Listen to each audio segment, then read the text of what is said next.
नमस्कार दोस्तों, श्री कलश के WMR सीरीज के डे नंबर 8 में आपका स्वागत है।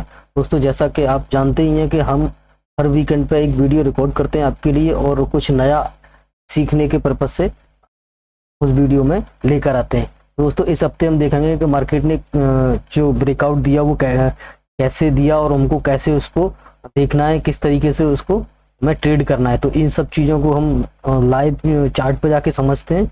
और पिछले हफ्ते जो हमने वीडियो बनाया था दोस्तों, अगर आपको इस वीडियो को और डिटेल में अच्छे से समझना है तो पिछले वीडियो का मैं चाहता हूं कि ज़्यादा अगर आप ना देखें तो कम से कम शुरुआत के 5 मिनट का आप देखेंगे ना, तो आपको समझ में आएगा कि उस वीडियो में मैंने क्या बोला था और क्या इस हफ्ते के लिए जो अभी इस हफ्ते में जो हुआ है उसके बारे में मैंने क्या बताया था और एग्जैक्टली वही हुआ है कि नहीं। तो इसका आपको आइडिया लगेगा कि तो आप पिछले वाले वीडियो यानी कि डे नंबर 7 को आप देखेंगे तो आपको समझ में आएगा कि इस पूरे हफ्ते में ये जो हुआ वो हमने पहले से ही प्रेडिक्ट कर दिया था। तो अभी हम कोशिश करेंगे कि नेक्स्ट वीक में क्या होने वाला है। तो ये जो हफ्ता है दोस्तों, जो एंड हुआ है, यहाँ बहुत बड़ा ब्रेकआउट आया है पूरे मार्केट में। निफ्टी, बैंक निफ्टी, सेंसेक्स सब में ब्रेकआउट दिया है। तो इसको जरा डिटेल में हम एनालिसिस करेंगे और कुछ नया सीखने की कोशिश करेंगे दोस्तों। चलिए तो सीधे हम चार्ट पे जाते हैं और इसको एनालिसिस करते हैं। तो सबसे पहले मैं ये निफ्टी का चार्ट है, ये पूरा मंथली चार्ट ओपन करता हूँ आपके सामने। और दोस्तों, यहाँ पे हम देखो एक बहुत बड़ी चीज़ को आइडेंटिफाई करने की कोशिश करेंगे कि ये निफ्टी 50 का मंथली चार्ट है। और आप देखेंगे ये जो मैंने आपको जो दिख रहा है लाइन है, रेड और ग्रीन और ब्लू, ये बॉलिंजर बैंड की तीनों लाइनें हैं। ये अपर बैंड है, ये लोअर बैंड है और ये मिडिल बैंड है। बस मैंने कलर को चेंज किया हुआ है, उससे आपको कंफ्यूज होने की जरूरत नहीं है। तो आप यहाँ पे देखेंगे कि बॉलिंजर बैंड को मंथली चार्ट पे ब्रेकआउट मिला, यानी कि अपर बैंड के क्रॉस होके कैंडल क्लोज हो गई। आज 30 जून है दोस्तों, 30 जून हो गया, यानी कि महीना पूरा खत्म हो चुका है।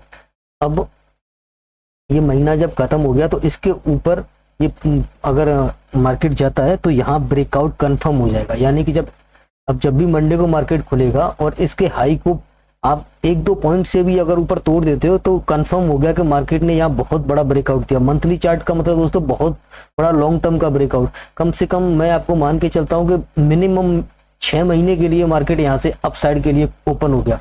6 महीने से पहले पीछे मुड़ के नहीं देखने वाला। वो बात लगा कि थोड़ा बहुत डिप तो मिलेगा, क्योंकि डिप नहीं मिलेगा तो लोग बाई कैसे करेंगे।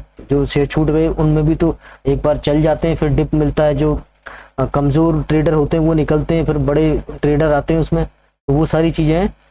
बाई एंड डिप्स का पूरा मार्केट रहेगा मेरे हिसाब से। जो मेरा प्रेडिक्शन कहता है, मेरा एक्सपीरियंस है कि कम से कम 6 महीने के लिए तो आप एक लॉन्ग टर्म में आप बैठ जाइए, बहुत बड़ा पैसा बनने वाला है। ये मैं क्यों कह रहा हूँ, इस चीज़ को आपको समझा देता हूँ। क्योंकि ये देखिए मंथली चार्ट पे ब्रेकआउट हुआ, और जब ऐसा होता है मंथली चार्ट पे बॉलिंजर बैंड को ब्रेकआउट होता है तो कम से कम 8 से 10 महीने की रैली मिलती है। ये पीछे मैं आपको दिखाता हूँ, क्योंकि टेक्निकल में जो भी पीछे पास्ट में होता है वही हम फ्यूचर में होने की उससे उम्मीद कर सकते हैं। जैसे कि पिछली बार अगर हम देखें तो इससे पिछली बार देखिए यहाँ ब्रेकआउट आया था। तो एक कैंडल, ये 1 महीने की कैंडल है, तो इसको यहाँ अपर बैंड को ये क्रॉस करके कैंडल क्लोज हुआ। उसके बाद ये 1 दिसंबर 2020 में, और सीधे सीधे फिर ये अक्टूबर तक गया था। यानी कि लगभग 10 महीने के आसपास ये पूरा रैली चला। उससे पहले आप अगर देखेंगे तो ये देखिए यहाँ पे ये आपका 2014 में मार्च में गया था, और मार्च से लेके और आप यहाँ तक मानिए फरवरी तक। तो मार्च से फरवरी लगभग 10-11 महीने ये भी हो गया। तो यानी कि 10 महीने एवरेजन मान के चलें। और आप और पीछे जाके देखें तो बाकी बॉलिंजर बैंड में वीकली चार्ट पे तो मंथली चार्ट पे इतना ही दिखेगा। यहाँ एक ब्रेकआउट दिखा, यहाँ देखेंगे तो 2017 में मार्च में दिखा था और ये ऊपर गया था। अगर यहाँ भी इसको भी आप कंसीडर करेंगे तो जनवरी, यानी कि ये मार्च से जनवरी वही लगभग 10 महीने का एवरेज बनता है कि जब भी मार्केट बॉलिंजर बैंड को मंथली चार्ट पे अगर ब्रेकआउट देता है तो कम से कम 8 से 10 कैंडल मिनिमम होता है। लेकिन इसका मैं आपको और कम करता हूँ कि आप 6 से 7 कैंडल तो मान के चलिए, यानी कि 6 से 7 महीने तो मार्केट लॉन्ग टर्म के लिए 6-7 महीने ऊपर जाने के लिए बिल्कुल रेडी है। दोस्तों, इस चीज़ को बड़ा ध्यान से समझने की कोशिश कीजिएगा कि मैं जो अभी आपको दे रहा हूँ ना, वो शायद आपको कोई पेड कोर्स में भी सिखाएगा बड़ी मुश्किल से, क्योंकि ये चीज़ें ना लोग इसके लिए बहुत सारा पैसा चार्ज करते हैं। दोस्तों, मैंने भी दिया है बस आपको मैं लर्निंग देने की कोशिश कर रहा हूँ, इस चीज़ को बड़ा ध्यान देखिए, क्योंकि मैं ये मंथली चार्ट पे आपको दिखा रहा हूँ। अगर इसी को वीकली कर लेंगे तो थोड़ा कम टाइम के लिए होगा, और अगर डेली चार्ट पे बॉलिंजर बैंड को ट्रेड करने की कोशिश करेंगे तो आपको 5-6 दिन के लिए वो ट्रेड कर सकते हैं। तो वही चीज़ है, बॉलिंजर बैंड दोस्तों मेरे को बहुत पसंद आता है, और ये बहुत अच्छे से इस पर अगर कमांड आपकी बैठ जाए तो बहुत अच्छे से इस पर पैसा बना सकते हैं। और इसको RSI के साथ कंबाइन कर देते हैं तो क्या ही कहना फिर तो चलिए इन चीज़ों को छोड़िए। अगर ये वीडियो आप और डिटेल में समझना चाहते हैं बॉलिंजर बैंड और RSI को, तो कमेंट सेक्शन में हमें बताइए, वीडियो को शेयर कीजिए, लाइक कीजिए। तो शायद मैं कभी लगभग इस पर 1 घंटे का बड़ा वीडियो बनाऊंगा, और उसमें आपको पूरा बॉलिंजर बैंड के बारे में कैसे ट्रेड करते हैं, इसको क्या क्या इसमें और चीज़ें देखी जाती हैं डिटेल में, इसमें कभी बाद में बात करेंगे। अभी हम मार्केट को एनालिसिस करते हैं। तो यहाँ हमने देखा कि लगभग ये इससे हमें पता चलता है कि 8 से 10 महीने यहाँ के रैली अपसाइड में हो सकता है। कंफर्म नहीं है दोस्तों, जो डिस्क्लेमर है मैं आपको फिर से बोल दे रहा हूँ कि मैं यहाँ पे कोई रिकमेंडेशन नहीं दे रहा हूँ। जो मुझे ठीक लगता है, मैंने जो भी सीखा है या अपने गुरु से पढ़ा है, तो वही चीज़ मैं आपको सिखाने की कोशिश कर रहा हूँ। तो जहाँ तक मुझे इससे लग रहा है कि आगे का बुल रन यहाँ से शुरू हो चुका है। तो छोटे मोटे करेक्शन आएंगे तो उसमें डरना नहीं है, क्योंकि मार्केट ने 2 बड़े सपोर्ट बनाए हैं। एक तो ये आपका 18,900 का सपोर्ट है, ये एक सपोर्ट का काम करेगा। तो मार्केट जब भी करेक्ट होगा तो यहाँ सपोर्ट लेके ऊपर जा सकता है। और दूसरा ये 18,600 का, ये जब तक नहीं टूटेगा, यानी कि ये आपका जो सपोर्ट है 18,600 का, ये करो या मरो वाला है। ये अगर इसके नीचे गया तभी आपको वीकनेस फील होनी चाहिए, उसके ऊपर है तब तक आपको डटे रहना है बाइंग में। मतलब कोई टेंशन नहीं लेना, जब तक 18,600 के मार्केट ऊपर है लगभग 700-800 पॉइंट की रेंज में, तब तक तो मार्केट मुड़ के पीछे देखेगा नहीं। और ये बहुत बड़ा कैंडल बना है यहाँ पे, अब इस जोन को तोड़ने वाला नहीं है। अभी अगर मैं इसको वीकली चार्ट पे करके देखता हूँ तो भी देखिए वीकली चार्ट पे भी RSI, मैं आपको RSI के कॉम्बिनेशन के बारे में बता रहा था। तो मंथली पे भी देखिए RSI 60 के ऊपर है, और वीकली भी RSI 60 के ऊपर है। तो हमारा जो RSI का जो वीडियो हमारे चैनल पर पड़े हैं, वो अगर आपने नहीं देखे तो उन्हें भी देखिए, क्योंकि दोस्तों मैं वही चीज़ सिखाता हूँ जो मैं आपको खुद से एनालिसिस करके देखता हूँ, मैं खुद से ट्रेड करता हूँ, वही सारी चीज़ों को मैं पूरा आपको फ्री में सिखा रहा हूँ। तो यहाँ पे RSI 60 के ऊपर है, बॉलिंजर बैंड का ब्रेकआउट है वीकली चार्ट पे, यानी कि ये भी वीकली पे भी कंफर्म है। तो ये और ऊपर जाएगा यहाँ से। आपको ये मत देखना कि यहाँ से ये 17,000 से 19,000 हो गया, 2,000 पॉइंट तो चली गया, और कितना जाएगा दोस्तों अभी कुछ नहीं पता। अगर इसका मैं टारगेट आपको निकाल के दिखाऊँ ना, तो अब चलिए मैं आपको ये इसका टारगेट निकाल के दिखाते हैं, लगभग कितना निकलेगा। अगर इससे इसका रिट्रेसमेंट निकालेंगे तो मैं कोई अपना बनाया हुआ टारगेट नहीं आपको बताऊंगा, जो निकलेगा ये देखिए। मेरे हिसाब से जो इसका टारगेट बैठ रहा है ना दोस्तों, 20,000 से पहले निफ्टी नहीं रुकने वाला है कहीं भी। बस आप ये देखिए कि ये एक सपोर्ट बनेगा, 18,900 के आसपास सपोर्ट बना रहा है, और उसके बाद में 20,000 से पहले नहीं रुकेगा। बीच में एक आध हफ्ते आएगा करेक्शन, वो डिप मिलेगा आपको बस ध्यान रखना है। अब ये जो मैंने आपको टारगेट दिया, यानी कि मैं यहाँ पे एक लाइन मार्क कर दे रहा हूँ। अगर इसको मैं देखूं, लगभग मोटा मोटी, अब मैं इसको हटा दे रहा हूँ दोस्तों। तो ये जो लाइन मार्क की है, ये लगभग इतना टारगेट आना चाहिए अगले 6 महीने के अंदर। ये जो टारगेट है ये आ जाना चाहिए मेरे हिसाब से। अगर नहीं भी आएगा तो दोस्तों ये प्रेडिक्शन है, हमारा कोई कंफर्मेशन तो है नहीं।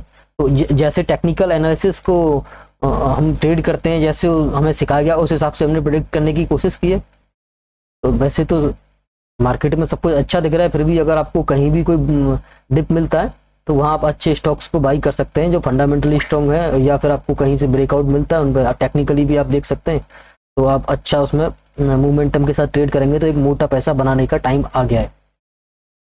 तो बस आपको अपना रिस्क को मैनेज करना है, और स्टॉप लॉस को दोस्तों नहीं भूलना है। कभी भी आपको ध्यान रखना है कि अगर बुल मार्केट है, यानी कि मार्केट एक तरफा जाने वाला है, तो उसमें सबसे अच्छा तरीका होता है पैसे बनाने का कि आपको अपने स्टॉप लॉस को हमेशा लगा के रखना है और उसको ट्रेल करते जाना है। यानी कि अगर कैंडल बाई कैंडल करेंगे वीकली पे, तो जैसे अगर आपको इस कैंडल पे स्टॉप लॉस रखा, तो अगर इसका लो टूटेगा तो आपको निकल जाना है, उसके बाद इसका लो टूटेगा तो निकल जाना है। जब तक ऊपर चल रहा है चलने दीजिए, पूरी रैली का मजा लीजिए, कोई दिक्कत नहीं है, आप आराम से एक मोटा पैसा बना सकते हैं।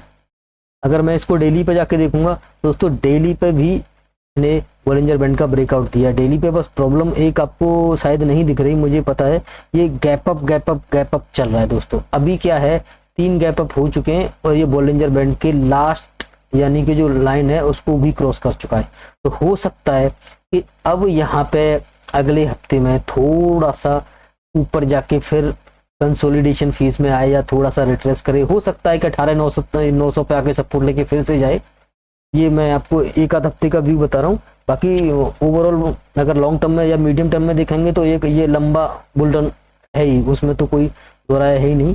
लेकिन फिलहाल में अगले हफ्ते में एकदम से मत घुसिएगा, स्टॉक्स को देखिएगा टेक्निकली, टॉप पे मत किसी चीज को खरीदिएगा, वेट कीजिए, क्योंकि डिप हर चीज में आपको मिलेगा, सेक्टर में मिलेगा, इंडेक्स में मिलेगा, स्टॉक्स में मिलेगा।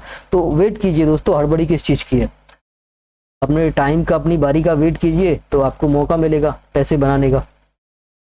तो यहाँ पे ऊपर गया, हो सकता है एक कैंडल ऊपर बनने के बाद फिर थोड़ा सा रिट्रेस हो, और यहाँ पे जब अब की बार ये इस तरह से अगर सपोर्ट लेके चलेगा, यहाँ से ये यहाँ तक आएगा और उसके बाद में फिर अगर ये गया तो फिर इस रैली को इस तरह से ये मोमेंटम कर सकता है, या फिर एक आध बार और यहाँ से जाके ऊपर जाएगा, फिर नीचे आए थोड़ा सा और उसके बाद ये इसको टच कर सकता है। तो इस तरह का मूवमेंट आपको देखने को मिलता है तो बहुत अच्छी बात है। ये दोस्तों आपको बस इन चीज़ों का ध्यान रखना है। बाकी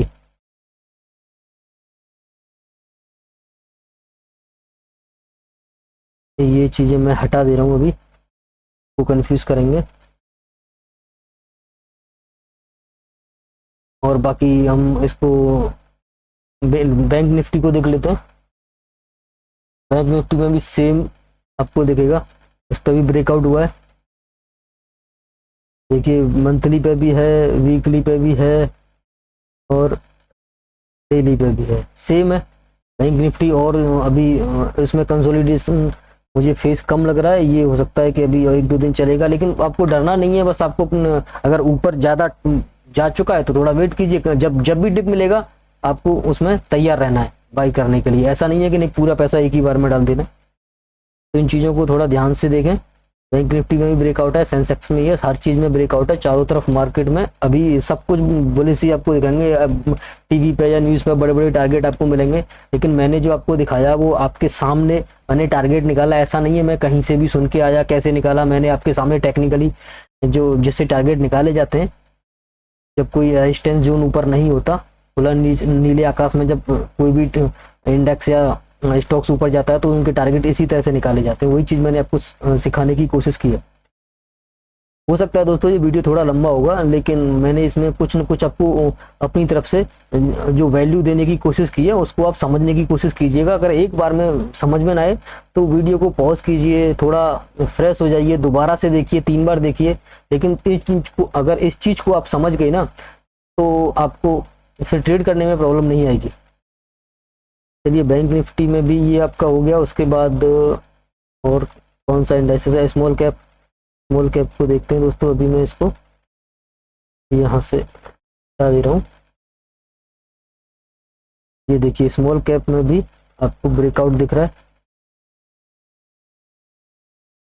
ये 3 RSI ऊपर है इसके, स्मॉल कैप भी चल रहा है आपका ठीक ठाक। और स्मॉल कैप में आप देखेंगे तो यहाँ आपको ये भी बॉलिंजर बैंड के ऊपर दिख रहा है, यानी कि अभी भी स्मॉल कैप में ना अभी रैली शुरू हुई है। यानी कि आप कह सकते हैं कि स्मॉल कैप शेयर में अभी तो पार्टी शुरू हुई है। जो छोटे मझोले शेयर है ना वो अभी दौड़ लगाना शुरू भी ठीक से नहीं कर पाए, अभी वो बहुत तेजी से दौड़ने वाले। जिस हिसाब से हमें डेटा बता रहा है, चार्ट बता रहा है, उस हिसाब से हमें समझ में आ रहा है। अगर ये इसके ऊपर ब्रेक, जो मंथली चार्ट है अगर इसके ऊपर निकला ना, सॉरी ये डेली चार्ट है, मैंने गलती कर दी यहाँ पे, मैं हाँ यहाँ मंथली चार्ट करता हूँ। ये देखिए ये डब्ल्यू पैटर्न बनाया और इसने शुरू किया तो कम से कम यहाँ जाएगा और ये इससे पहले नहीं रुकेगा। यानी कि 100 ये इंडेक्स है तो अभी काफ़ी इसमें ऊपर की तरफ स्पेस है जो ऊपर की तरफ जा सकता है। यहाँ से यहाँ देखिए ये भी इसमें 60 को क्रॉस किया मंथली पे और 3 RSI 60 के ऊपर है, तो स्मॉल कैप यहाँ से और रैली दिखा सकता है। बाकी अगर मिड कैप को आप देखेंगे तो मिड कैप तो काफ़ी महीनों से चल रहा है, मतलब 2-3 महीने, कितने महीने हो गए यहाँ से देखिए, लगभग 3 महीने से चल ही रहा है। तो ये हम पहले भी वीडियो में, इनको कई वीडियो में हमने कवर किया कि मिड कैप शेयर काफ़ी अच्छे से चल रहे हैं, तो अब स्मॉल कैप में भी दम आने वाला है, तो आप बिल्कुल रेडी रहिए। उसके बाद अगर सेक्टर देखेंगे तो सेक्टर्स तो वही सारे सेक्टर्स चल रहे हैं जो पहले थे। ऑटो आपका चल रहा है, प्राइवेट बैंक आपका मोमेंटम में आ गया, 3 बार ऐसे 60 के ऊपर हो गई, ब्रेकआउट दे दिया। तो जैसे बैंक निफ्टी का ब्रेकआउट, प्राइवेट बैंक भी अपना तेज़ी से चलेंगे। और बाकी ये एक और नया जो सेक्टर आया, इसने बहुत अच्छा ब्रेकआउट दिया। देखिए ये पिछले 3-4 दिनों में कितना अच्छा इसमें मोमेंटम आया, कितना ऊपर गया ये, यानी कि इंफ्रास्ट्रक्चर जो निफ्टी इंफ्रा जो सेक्टर है उसमें बहुत अच्छा मोमेंटम मिला। यहाँ देखिए ये आपको मंथली चार्ट का ब्रेकआउट देखेगा, वीकली पे भी दिखेगा और डेली भी ब्रेकआउट दे चुका है, यानी कि इंफ्रा सेक्टर अब बजिंग हो गया, उसमें भी आपको अच्छा खासा मोमेंटम देखने को मिलेगा। रियल्टी से तो हमने पिछले शायद 2 हफ्तों से हम देख रहे हैं, ऑटो सेक्टर भी रेगुलरली चल रहा है। यहाँ पे देखिए ये थोड़ा सा यहाँ पे कंसोलिडेशन हुआ, उसके बाद यानी कि इसने यहाँ पे सांस ली और फिर से दौड़ने के लिए तैयार हो गया। ऑटो सेक्टर फिर से दौड़ने के लिए आपका रेडी हो चुका है। इसके बाद आप देखेंगे FMCG चल ही रहा है, एक वीक रुकता है फिर चलता है। अब अगले वीक थोड़ा सा हो सकता है कंसोलिडेशन करे, लेकिन फिर से भागेगा। अभी इसमें भी कोई टेंशन नहीं है, जो स्टॉक पड़े हैं उन्हें पड़े रहने दीजिए अगर आपने बढ़िया से खरीद रखे हैं तो। और रियल्टी आपका जैसे हमने बोला था पिछले हफ्ते भी इसको कवर किया था, तो ये स्टार्ट हो गया। रियल्टी इंफ्रा अभी 2 सेक्टर में काफ़ी बुलिश हूँ मैं, ये 2 सेक्टर है ना बहुत अच्छे से जाने वाले हैं। ऑटो भी ठीक है, तो चलिए कुछ स्टॉक्स को देख लेते हैं। पिछले हफ्ते के हमने स्टॉक्स अगर आपको बताएं तो 2 स्टॉक्स को हमने बताया था कि अगर किसी को बहुत ज़्यादा मतलब अग्रेसिवली ट्रेड करना है तो 2 स्टॉक्स को पिछले हफ्ते बात की थी। एक तो ये आपका NHPC जो लगभग जहाँ था वहीं है, मतलब थोड़ा बहुत अंतर ही है, 2-3 में 1-2% ऊपर नीचे होगा। और आपका ये भारतीय एयरटेल, ये भारतीय एयरटेल लगभग आपको 2-3% ये भी ऊपर दिखेगा। ये पहले शायद 850 से, हाँ वो कुछ ना कुछ 2-3% एक हफ्ते में मिल जाए तो कम नहीं है, बाकी इसके रेजिस्टेंस के आसपास आ रहा है। तो अभी मैं ये दोनों को हटा दे रहा हूँ, क्योंकि अगर है भी तो आप इस रेजिस्टेंस के आसपास यहाँ से प्रॉफिट बुक करके निकल जाइए, क्योंकि हमारे पास अपॉर्चुनिटी बहुत है। यहाँ देखिए ये हमने शायद पिछले ये 3 हफ्ते से हमने शायद पिछले हफ्ते या उससे पिछले हफ्ते में वेल को यहाँ पे देखा था, वेल को हमने कंसीडर किया था। और अभी भी वेल में कोई प्रॉब्लम नहीं है दोस्तों, अभी भी यहाँ से कोई प्रॉब्लम नहीं है। जब तक ये इस कैंडल के नीचे नहीं जाता, इसके लो को नहीं तोड़ता है, तब तक कोई प्रॉब्लम नहीं। पहले ये था, अभी ये ग्रीन कैंडल क्लोज हो गया तो हम इसके लो को लेंगे, यानी कि जब तक ये 83 के लेवल के नीचे नहीं जा रहा तब तक इसमें ऊपर की तरफ बनी रही है। ये बहुत बड़ा आपको मौका मिल सकता है इसमें ट्रेड करके पैसे बनाने का। मैंने कुछ 4-5 स्टॉक्स नए भी ऐड किए इस हफ्ते, जो कि दोस्तों आपको एक कुछ ज़्यादा सिखा भी सकते हैं और कुछ ज़्यादा आपको दे भी सकते हैं। जैसा कि ये है आपका टाटा पावर। टाटा पावर में देखेंगे तो देखिए बहुत ही लो रिस्क है, यानी कि आपका सिर्फ इस कैंडल का आप स्टॉप लॉस रखिए, सिर्फ इस कैंडल का ये 218 के आसपास का स्टॉप लॉस रखिए और आपको कम से कम 228, यानी कि जहां है ये 3 रुपये का स्टॉप लॉस और 6-7 रुपये का आपको टारगेट मिलेगा। तो अच्छा रिस्क रिवार्ड रेशियो इसमें फेवरेबल है, रखिए इसको आराम से। और अभी उसको वहाँ बेचना नहीं है, वहाँ भी आपको देखना है कि इसको रखना है या फिर और ऊपर जाएगा। मेरे हिसाब से वो आपको एक अच्छा टारगेट दे सकता है। और जहाँ तक अगर आपको ये स्विंग ट्रेडिंग के लिए 226-27 का है, बाकी अगर आप देखेंगे तो 250 तक आराम से इसको रखा जा सकता है। 250 की रैली आपको कुछ ही दिनों में ये दे सकता है टाटा पावर, क्योंकि इंफ्रा बजिंग है तो ये इंफ्रा में आता है दोस्तों। तो यहाँ ये इसमें भी आपको अच्छा खासा मोमेंटम मिल सकता है। ऑटो में अगर देखें तो मुझे एस्कॉर्ट अच्छा लग रहा है।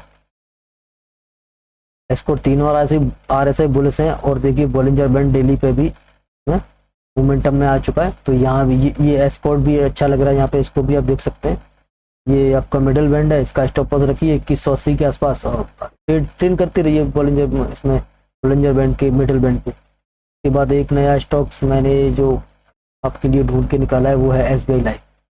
SBI लाइफ इंश्योरेंस दोस्तों ये बहुत अच्छा स्टॉक है। यहाँ अभी मंथली पे ब्रेकआउट इसने 60 को क्रॉस किया और वीकली पे यहाँ सपोर्ट लिया, यानी कि एडवांस GFS इसको बोल सकते हैं, यानी कि ऊपर जाके फिर से सपोर्ट लिया और फिर यहाँ बाई करने को आपको मौका दिया। तो एक ये भी अच्छा लग रहा है।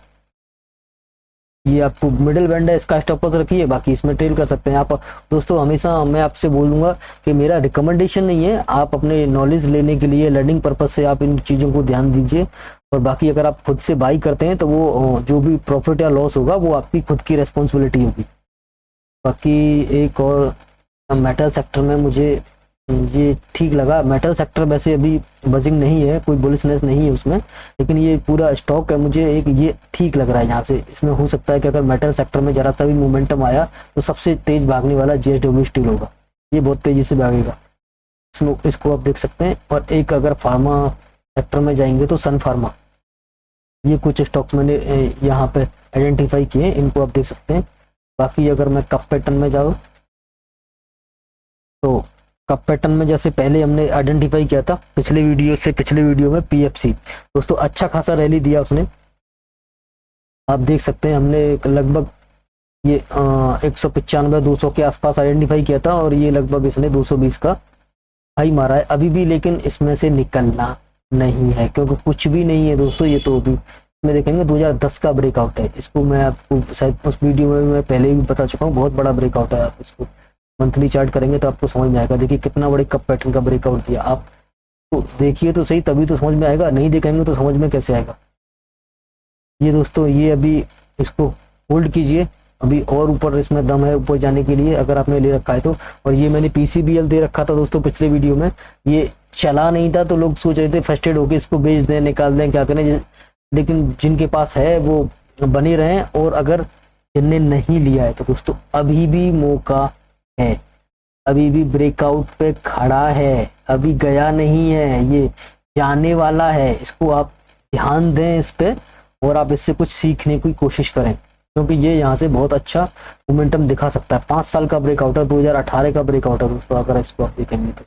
बाकी ये हमने एक JWL देखा था, जुपिटर वोगन का देखा था दोस्तों, इसमें देखिए ये 148 यानी 148 के आसपास शायद हमने आइडेंटिफाई किया था, 142 के ऊपर इसका ब्रेकआउट था। और यहाँ देखिए लगभग 175 का इसने हाई मारा, कम से कम 15% 16% का रैली दे चुका है, लेकिन कुछ भी नहीं है दोस्तों। ये तो अभी और जाएगा, ये अभी और जाएगा, थोड़ा बहुत करेक्शन में आएगा तो आप और ऐड कीजिए, थोड़ा बहुत करेक्शन अगर मिलता है तो और ऐड कीजिए और आप स्टॉप लॉस को ट्रेल करते जाइए कैंडल बाई कैंडल जैसा आप चाहें, या मूविंग एवरेज से ट्रेल कीजिए।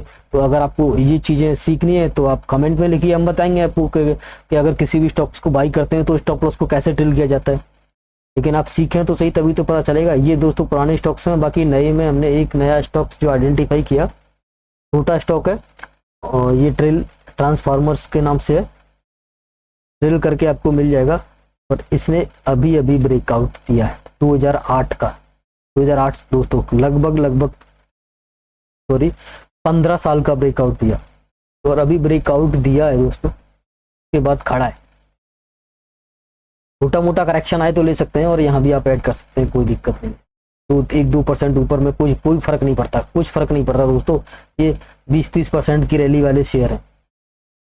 तो बस स्टॉप लॉस आपको रखना है, अगर स्टॉप लॉस रखना है तो इस कैंडल का कम से कम स्टॉप लॉस रखेंगे, यानी 80 का इतना दम है आपको कि उसी हिसाब से स्टॉक्स को बाई करें। ऐसा नहीं है कि मैं एक ही स्टॉक्स में सारे पैसे लगा दूं दोस्तों, अपने वो रिस्क मैनेजमेंट करके आपको तभी कोई भी स्टॉक्स को बाई करना है। अगर आपने रिस्क मैनेजमेंट नहीं आता आपको करना तो मैंने अपने चैनल पर ये वीडियो बना के रखे हुए हैं, आप ये वाले रिस्क मैनेजमेंट वाले अगर दोनों वीडियो देखेंगे तो आपको समझ में आएगा कि क्वांटिटी को कैसे कंट्रोल करें, यानी कि हमें कितनी क्वांटिटी लेनी है, स्टॉप लॉस कहाँ रखना है, वो सारी चीज़ें आपको इनसे मिल जाएंगी। तो आप देखें, इनको सीखें, तभी तो दोस्तों आपको कुछ अपने आप से पैसा कमाने का भरोसा मिलेगा, आप कॉन्फिडेंस बढ़ेगा।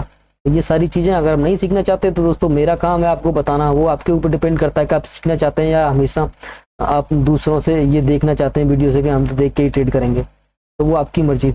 बाकी अभी वेट करना है दोस्तों, मार्केट काफ़ी चल चुका है, अगर थोड़ा डिप मिलता है तो और अच्छा है हमारे लिए, नहीं तो जो है उसको होल्ड करेंगे। बाकी टारगेट आने पर प्रॉफिट भी बुक करेंगे और स्टॉप लॉस को हमेशा ट्रेल करेंगे। बैठे नहीं रहेंगे कि नहीं अब मैंने बोल दिया कि मार्केट ऊपर जाएगा तो अब तो ऊपर ही जाएगा, नीचे नहीं आ सकता दोस्तों, ऐसा नहीं है। मार्केट है, मैं ये मार्केट किसी को भी मात दे सकता है, कुछ भी हो सकता है इसमें, तो इसीलिए अपना स्टॉप लॉस हमेशा रखें। बाकी देखते हैं क्या होता है आगे। मुझे जो ठीक लगा, मेरे प्रेडिक्शन से जो भी, मेरे टेक्निकल नॉलेज से जो भी मुझे लगा यहाँ पे, वो मैंने आपके साथ शेयर किया। बाकी अगर और कुछ आप जानना चाहते हैं या कुछ और आप ऐड करना चाहते हैं तो कमेंट में ज़रूर लिखिए। मैं सारे कमेंट दोस्तों खुद ही पढ़ता हूँ और उनका रिप्लाई भी दोस्तों मिलता है आपको। बाकी मिलते हैं फिर next month, sorry next month बोल रहा हूँ, नेक्स्ट मंथ ही हो गया, ये मंथ तो यहाँ ख़त्म ही हो गया। बाकी नेक्स्ट वीडियो में मिलते हैं कुछ नए स्टॉक्स के साथ, नई नॉलेज के साथ। और ये वीडियो दोस्तों आपको कैसा लगा, इसमें काफ़ी कुछ मैंने सिखाने की कोशिश की है, और तो इस चीज़ को ज़रा ध्यान दें, दोबारा से 3 बार से देखें उसको और लर्न करने की कोशिश करें इस वीडियो से, सारी वैल्यू को आप गेन करें। तो मिलते हैं दोस्तों नेक्स्ट वीडियो में, तब तक के लिए थैंक यू एंड जय हिंद।